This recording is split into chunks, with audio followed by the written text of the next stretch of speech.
friends, it's Neil with Tint Masters, working with WindowEffects down here in Dunn, North Carolina. I'm going to show you guys how to cut like a little arch window, how to cut out. This is at a school. Normally this would be like a commercial window, but it's kind of made like a residential at the school. They didn't want to put blinds up. So we got a kind of like a daylight natural, a little bit more of an absorbing 15% film here for privacy. So I'm going to show you how to cut out this top. So what we're going to do is, because I want this to be really tight, I'm going to get a little bit of blade out like that, and I want to put it right in the corner, and then I want to cut up.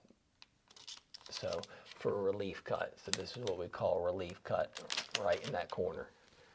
All right, I want to make sure my blade's really good. And the secret to a good cut here on the top is using this middle finger to hold the film down. So again, a little bit of blade, because if it's too long and it catches a longer part, it'll make a huge light gap. So I'm going to kind of poke that knife right in the corner. Then I'm going to use my middle finger, as you can see right here on the glass. I'm going to use that middle finger to pull, to keep in front, to hold that film down. If I got to an uncomfortable spot, I could always put this finger in front to hold that film down from popping off, and then run it right into that corner. And those are my cuts right there on the corner.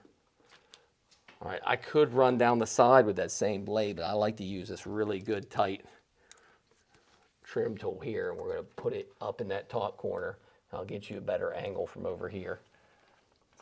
All right, on this side. So I'm really cutting on this top part where I can put pressure on this. It's kind of looser down here. I want to put pressure on this top spot so that way the film doesn't move, or I mean the knife doesn't move. So this is a really thin homemade trim tool that I use. I got at Home Depot and had my neighbor just round the corners off right there. All right, so I got two ways I can cut this corner. First thing I'm going to do on this corner is I can show you the sideways method, where I'm going to cut it at an angle like this. And I'm cutting it right on the edge of that corner, if you can see where that is. So that lets me sit that tool in there without creasing it.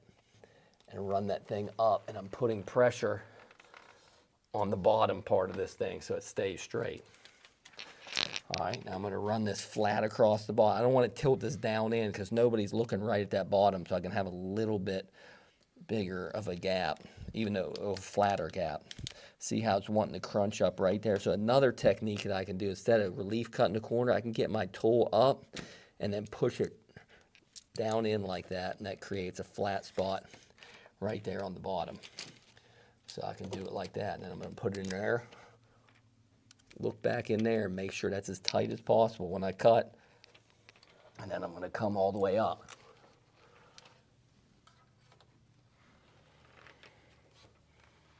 All right, that way my cut is perfect the whole way around the edge. All right, now once I'm done with that, I'll just squeegee it out, but that's how you cut these windows really tight. Good to get a tool like this at Home Depot, really thin one that's strong, round the corners off.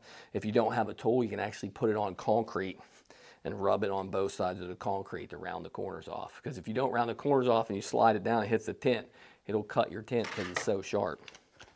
All right, subscribe to the channel, guys. We're like right at 1,000, so we're going to start going live next week. Thanks.